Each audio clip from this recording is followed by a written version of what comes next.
That is from an official government agency in Sweden, okay? Here's the kicker. I am on that list.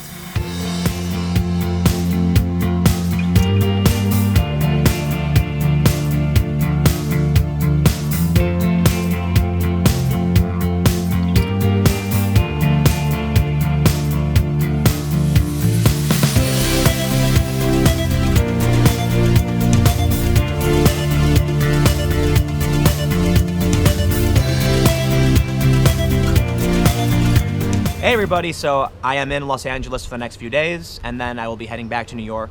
I've got my sights set on South Korea, and here's what I need from you. If you know anybody who lives in Seoul or in any part of South Korea or has worked there and can connect with me when I arrive, that's one of the biggest inhibitors to me just jumping on a plane and going, is that if I just arrive and show up, I won't really be doing anything. And so I do need to connect with some local. We call this a fixer, someone who is local, who can speak English and in the native language, and then show me around and explain to me what's happening, connect me with people.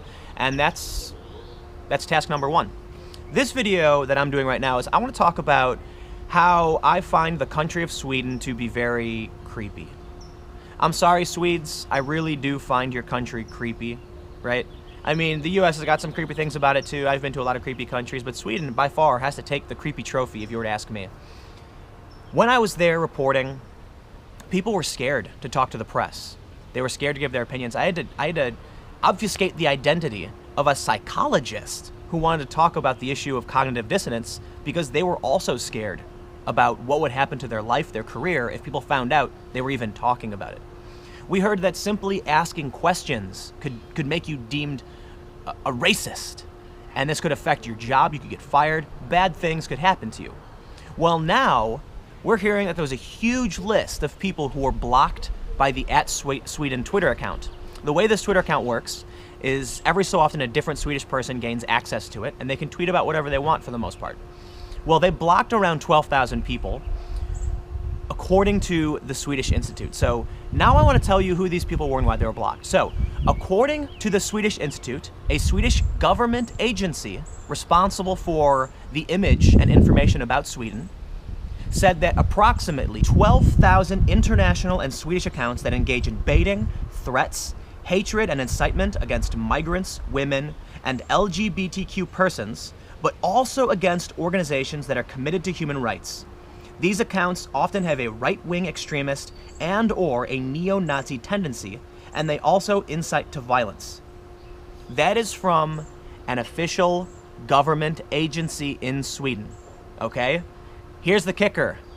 I am on that list.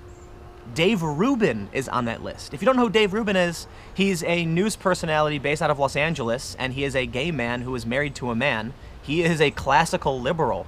Me, I'm a journalist, and if you look at any of my coverage, it's moderate.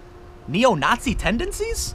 I was praised by people on the left and the right for my coverage of Sweden because it presented, as best as I could, and as many people have said, a balanced view, a neutral view going into this country and exploring these issues. But according to the Swedish Institute, I incite hatred, or I'm prone to. I have right-wing extremist tendencies or neo-Nazi tendencies, and that's absolutely ridiculous. You're on my YouTube channel right now. If you look at the page, my front page, youtube.com/timcast, you'll see one of the videos smack dab right on the front, almost right when you open the page, is a sympathetic story about Syrian refugees. So why am I on this list, and why does this matter? Sweden is, as far as I'm concerned, in my experience, a very repressive country. They are closed to dialogue. You are not allowed to think outside the confines of what they call the opinion corridor. We can see what regressive anti-speech behavior does when you look at a country like Sweden. Now, being banned, being blocked by their Sweden Twitter account isn't the biggest deal in the world, but it's important that we remain vigilant because one thing leads to another, and we have to call out this extremist behavior before it really does get to the point where it's institutionalized in a more dramatic way. We wouldn't want to have a media blacklist outright where certain people aren't allowed to speak on certain programs. We don't want to go back to McCarthyism where people were labeled communists and then shut out of the industry. Sweden is kind of like a canary in a coal mine. We're seeing this anti-speech behavior happen across the US as well. People literally burning free speech signs, people who are opposed to open discussion. This is what happens when you don't allow open discussion. There is a list of people that makes mostly no sense. Now, Lauren Southern is on there as well. There's a bunch of anti-feminists, anti-social justice people who are on there. There's probably some real neo-Nazis and racists on there, I'm sure. If you came to me and said that someone like Lauren Southern or Gavin McInnes would be on that list, I'd give you a chuckle and say, yeah, I mean, look, Sweden's a feminist country, so of course these people are going to be like, these people are crazy and block them. But when it comes to banning journalists, people like me, who, again, I'm moderate, that's where it gets dangerous. Because you're not allowed to have a discussion about this, right? There was no, hey, should we include a journalist from the US on this list? No, it was literally just put the people's names on the list, don't talk about it, and then block them. The Swedish Institute removed the block list after it became a big scandal, a big controversy. But you have to recognize that it really is bad if a government agency is going to make these accusations, put out a list of people and say these are people with neo-Nazi tendencies. It's getting scary, especially when someone like me, who's moderate, is accused of being a neo-Nazi. And I can speak for myself, but there's a lot more people on this list who are not racist, who are anti-violence, who are generally chill people, journalists, politicians, who are being accused of having neo-Nazi tendencies. That's just crazy. It's McCarthyism 2.0 almost. If we don't stop this behavior before it happens, say in the United States, it can get really bad to the point where we get locked down and aren't allowed to have open discussions. And if you can't have an open discussion, you can't have progress, right? I have friends who are far left feminists and friends who are far right anti-feminists. And although I don't think we might change all of our opinions, having an open discussion is important because that's how you learn and progress. We don't want to say there's only one way to do something, there's only one way to talk about something. We want to hear the bad ideas too, because that'll help change our perspectives.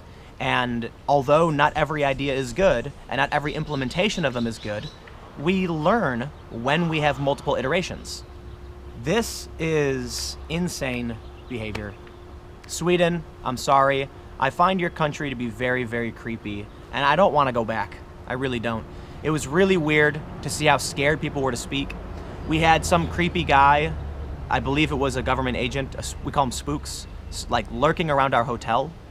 Very, very creepy stuff when I was there. So you can check out this database and see if you're on it.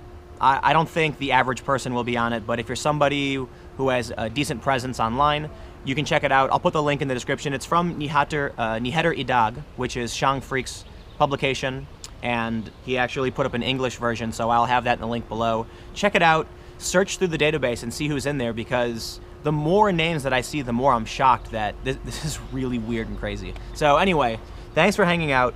More videos to come, new video every day, 6 p.m. If you like the video, click the like button, comment below, and let me know what you think. Subscribe for more videos like this, and I will see you all tomorrow.